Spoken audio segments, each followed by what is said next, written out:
You feel far away. That's the problem. Not because you actually are, but because distance is being measured wrong in your head. You're measuring success by outcomes, money, status, results. And when you don't see those yet, you assume you're failing. You're not. You're misreading the phase you're in. Most people quit not because they're far, but because they're close and don't recognize it. That's the uncomfortable truth. Here's what nobody explains. Progress doesn't feel like progress when it matters most. It feels like stagnation, like effort with no return, like you're running in place. That feeling is not a sign you're behind. It's a sign you're in the compression phase.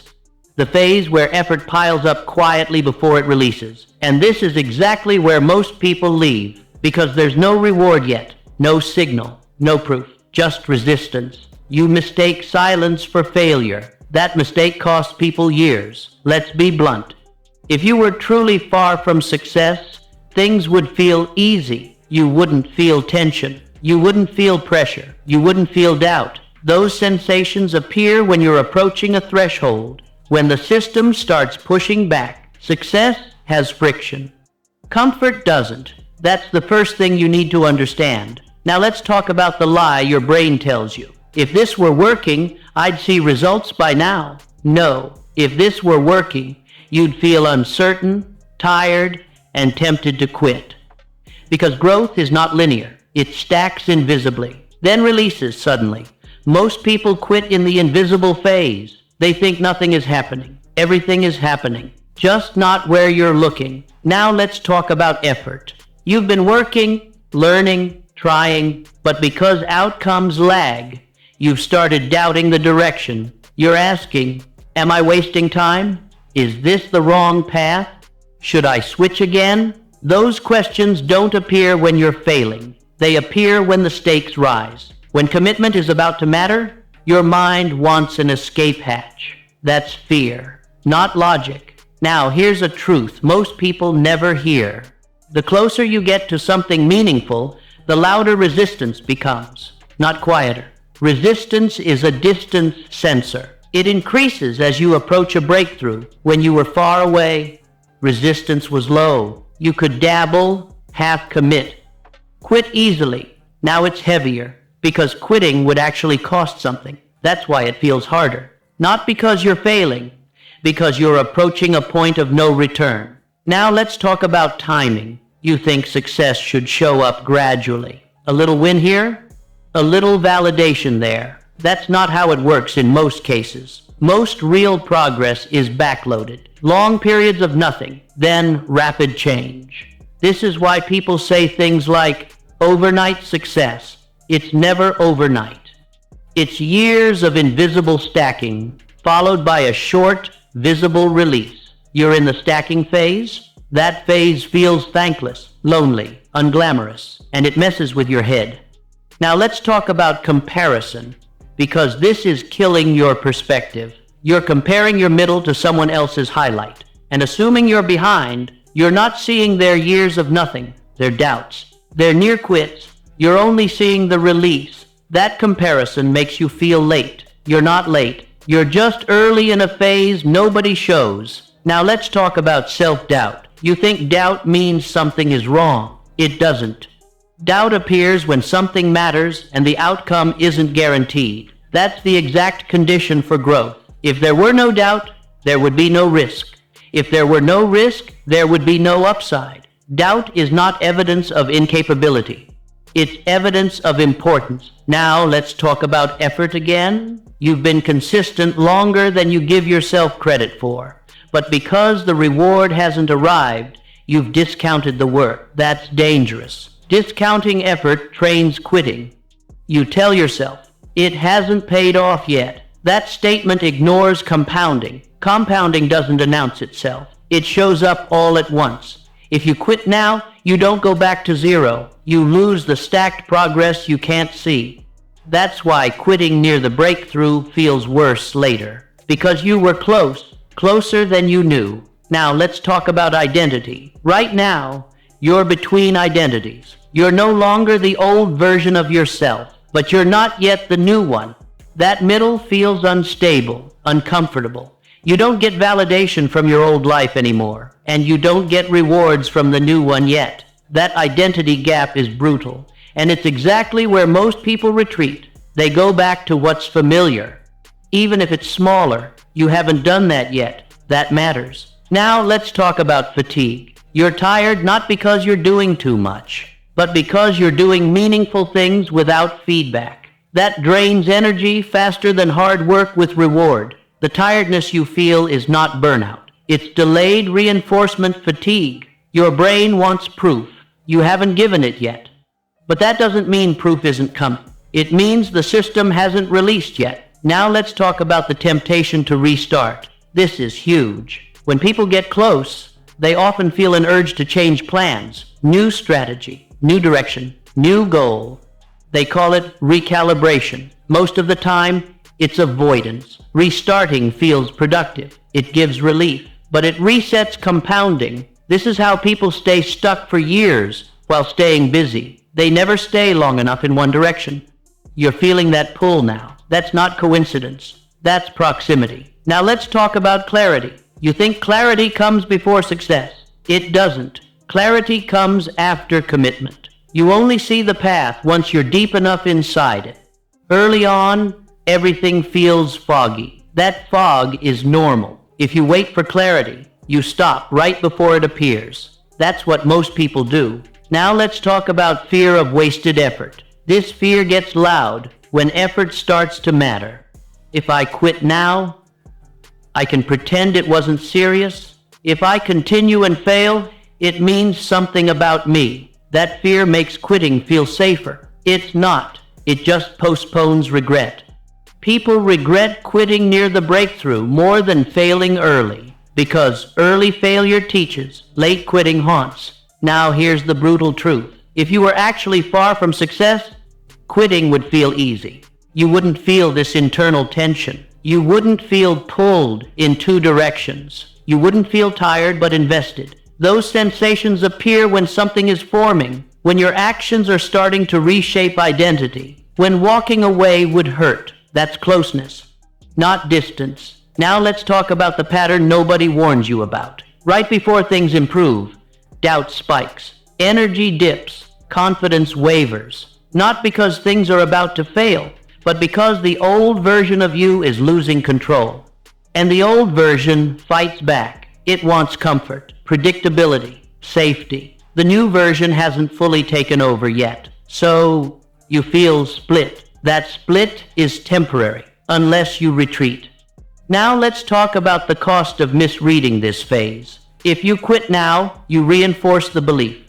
I never finish. That belief will follow you. If you stay, even without results yet, you build something more valuable, self-trust. Self-trust outlasts any single outcome. Now let's strip this down to the core. You're not far. You're between invisible effort and visible release. And that gap messes with perception. It makes you underestimate progress, overestimate distance, and question everything. This is the most dangerous phase, not because you'll fail, but because you'll walk away thinking you were failing. Because once you understand how close you really are, you need to know what not to do next, and what to lock in so you don't sabotage yourself right before momentum hits. When you're close to success, the danger isn't failure, it's misinterpretation. You misread the signals. You assume friction means stop. You assume doubt means wrong direction. You assume fatigue means burnout. None of that is true at this stage. Those signals mean pressure is increasing because something is about to change. Here's how you actually recognize proximity to success. Not emotionally, structurally. First sign. Results stop matching effort. You're putting in more work, but outcomes aren't moving yet. That feels wrong. It's not. It means you've entered a lag phase. Systems don't reward effort instantly. They reward accumulated effort. If effort and reward were linked in real time, everyone would succeed. The delay filters people out. Second sign. Old strategies stop working. Things that used to give you quick wins don't anymore, so you feel less competent. That's because you've outgrown beginner leverage. You're being pushed into higher order skills. That transition feels like incompetence. It's actually growth. Third sign, your mind searches for exits. Suddenly you want to change direction, restart, rebrand, rethink everything. That urge is strongest right before momentum locks in. Why? Because once momentum locks in, quitting costs more. Your brain wants to escape while escape is still cheap. That urge is fear, not intuition. Fourth sign, your standards rise. You become harder to satisfy. Progress feels slower because your perception is sharper. That's not stagnation. That's refinement. Beginners are easily impressed. Professionals aren't. Feeling unimpressed doesn't mean nothing is happening. It means you're no longer fooled by surface-level gains. Fifth sign, you feel strangely bored and tense at the same time. Bored because repetition has set in. Tense because stakes feel real now. That combination only appears near commitment thresholds. People who are far away feel excited or indifferent, not both. Now let's talk about the biggest mistake people make when they're close.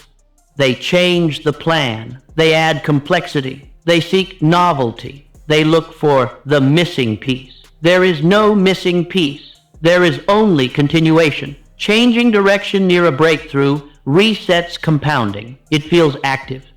It's destructive. The plan doesn't need improvement. It needs time. Now let's talk about the second mistake. They seek reassurance, validation, confirmation. They want proof they're on the right path. But reassurance creates dependence.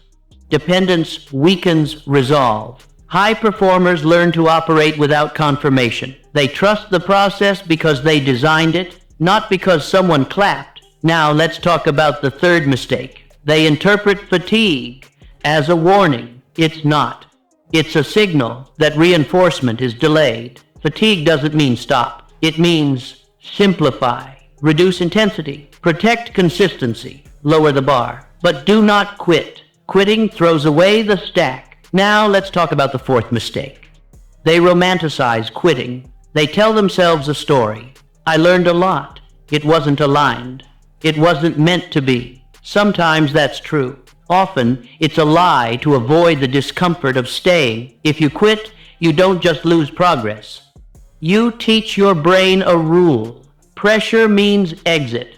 That rule will trigger every time you get close again. And you will get close again. That's the tragedy. Now let's talk about what to do instead. First, freeze direction. No new plans. No new goals. No major changes. You lock the course. You don't need brilliance right now. You need endurance. Second, lower the emotional bar. Stop expecting motivation. Stop expecting clarity. Stop expecting validation. Expect boredom. Expect doubt. Expect silence. Those expectations remove disappointment. Disappointment is what kills momentum. Third, track inputs, not outcomes. Did you show up? Did you do the minimum? That's the only score that matters right now. Outcomes lag. Inputs accumulate. Fourth, shorten your time horizon. Stop asking, will this work? Ask, did I do today? Thinking long-term increases anxiety. Thinking daily increases action. Fifth, protect your energy, not by stopping. By simplifying, reduce decisions, reduce intensity, reduce exposure to comparison. Energy is required to continue, not to sprint. Now let's talk about identity again. Right now, you are in transition. Old identity is dying. New identity is forming. That liminal space feels unstable. People escape it. They go back to what's familiar. Familiarity feels safe, but safe rarely leads forward. If you can tolerate this phase, you cross over. And once you cross, momentum changes everything. Now let's talk about the emotional flip. After the release, things feel easier. Not because the work changed, but because feedback appears. Energy returns. Confidence stabilizes. But that only happens if you stayed. People who quit never experience this. They assume it never existed. It did. They just left early. Now let's talk about regret. The deepest regret is not trying and failing. It's trying, getting close, and walking away. because you'll never know how close you were, and that uncertainty lingers. Success doesn't require certainty. It requires staying long enough. Now here's the final challenge. This is not motivational. It's anchoring. For the next 30 days, do not change direction. Do not restart. Do not add complexity. You only continue at a sustainable pace. Track only one thing. Did I show up? At the end of 30 days, reassess calmly, not emotionally. If you quit now, you'll never know. If you stay, you give momentum a chance to surface. If this reframed how close you might actually be, leave a comment with one word, stay, and subscribe if you want more of this, not hype, not false urgency, but the psychological clarity that keeps you in the game when it matters most. Because success rarely announces itself, it whispers, right before it changes everything.